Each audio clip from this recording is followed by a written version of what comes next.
Hello everyone, welcome back to Mechanical Basics.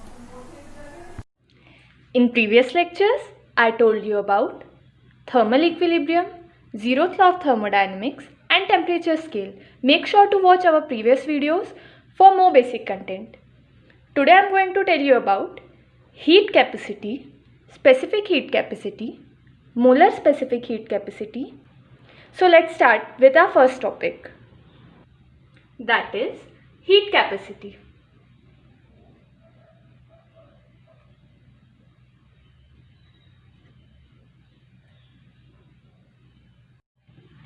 So heat capacity of a substance is defined as the amount of heat required to raise the temperature of the substance through 1 degree Celsius.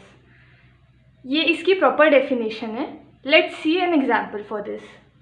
Suppose यहाँ पे मैंने एक ice slab रखा हुआ है. इसके ऊपर मैं आयरन और एल्यूमिनियम के 2 ब्लॉक्स को सेम टेम्परेचर पे हीट करके रखती हूँ. जब हम ऐसा करेंगे तो ये यहाँ पे आइस मेल्ट होनी शुरू हो जाएगी.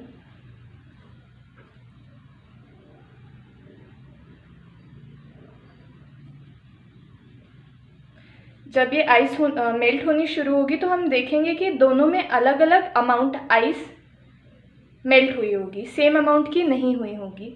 तो हम हीट कैपेसिटी को ऐसे भी डिफाइन कर सकते हैं कि जितनी अमाउंट ऑफ एनर्जी या हीट वो एब्जॉर्ब कर सकता है या रिलीज कर सकता है, उसे हम हीट कैपेसिटी बोलते हैं.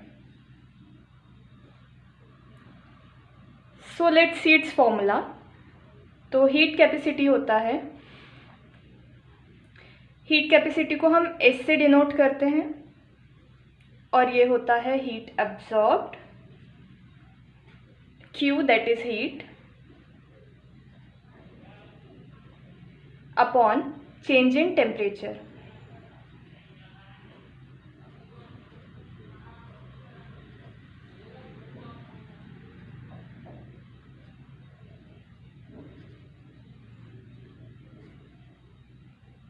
Let's move on to our next topic, that is specific heat capacity.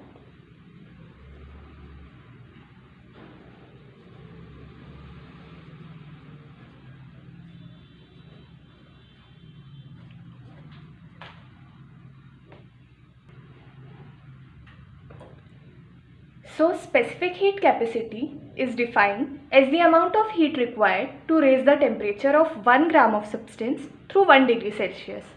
अभी तक हमने हीट कैपेसिटी की बात की जो डिपेंड कर रहा था चेंज इन टेम्परेचर और हीट पे, पर यहाँ पे हमने मास की बात नहीं की है. तो यहाँ पे ये जो आइस मेल्ट हुई है ये इस बात पे भी डिपेंड करेगी कि इन दोनों का मास कितना है. अगर मैंने सेम मास लिया हुआ है तो भी हमें डिफरेंस दिखाई देगा. बट अगर यहाँ पे ज़्यादा आइस मेल्ट होती है और यहाँ पे मैं बड़ा मास ले लेती हूँ तो यहाँ पे भी आइस मेल्ट थोड़ी सी ज़्यादा हो सकती है. So specific heat capacity defines as the capacity और the amount of heat required to raise the temperature of 1 gram of substance. That is यहाँ पे हम मास को भी कंसीडर करेंगे. तो ये हो जाएगा, स्मॉल एस से रिप्रेजेंट करेंगे इसे, और ये हो जाएगा Q upon M del T. M यहाँ पे है मास,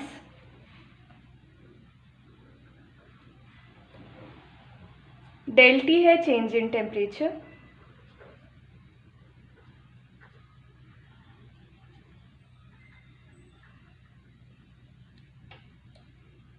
एंड Q है यहाँ पे heat. So let's move on to our next topic, that is molar specific heat capacity. It is represented by C. It is defined as the amount of heat required to raise the temperature of 1 mole of substance through 1 degree Celsius. Specific heat capacity में हमने 1 gram of substance की बात की, यहाँ पे हम 1 मोल की बात कर रहे हैं. तो 1 मोल ऑफ सब्सटेंस को जब हम 1 डिग्री सेल्सियस की हीट प्रोवाइड करते हैं या 1 डिग्री सेल्सियस टेम्परेचर इंक्रीज़ करने के लिए जितनी हमें हीट लगती है उसे हम कहते हैं मोलर स्पेसिफिक हीट। सो इसका फॉर्मूला होगा Q/N into del T. Q यहाँ पे हीट है, del T is change in temperature,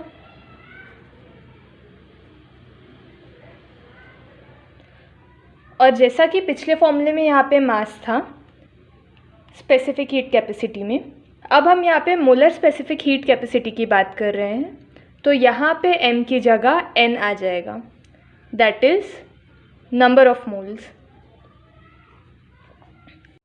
now we all know that n is equal to m upon capital M. m is mass and m is molecular mass.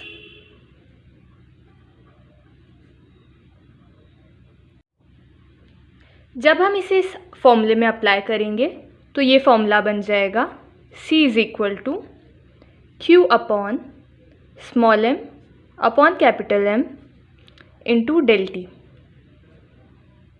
इसे हम आगे solve करेंगे तो ये हो जाएगा capital M into Q upon small m into del T. Now we all know that specific heat capacity is Q upon M del T. So हम molar specific heat को molecular mass into specific heat capacity भी लिख सकते हैं। So before ending this chapter, let us understand what is Cp and Cv. So Cp is molar specific heat at constant pressure and Cv is molar specific heat at constant volume. Cp और Cv में जो भी relationship है ये मैं आपको अगले lecture में एक्सप्लेन करूँगी जब हम फर्स्ट लॉ ऑफ थर्मोडाइनमिक्स को ख़त्म कर चुके होंगे।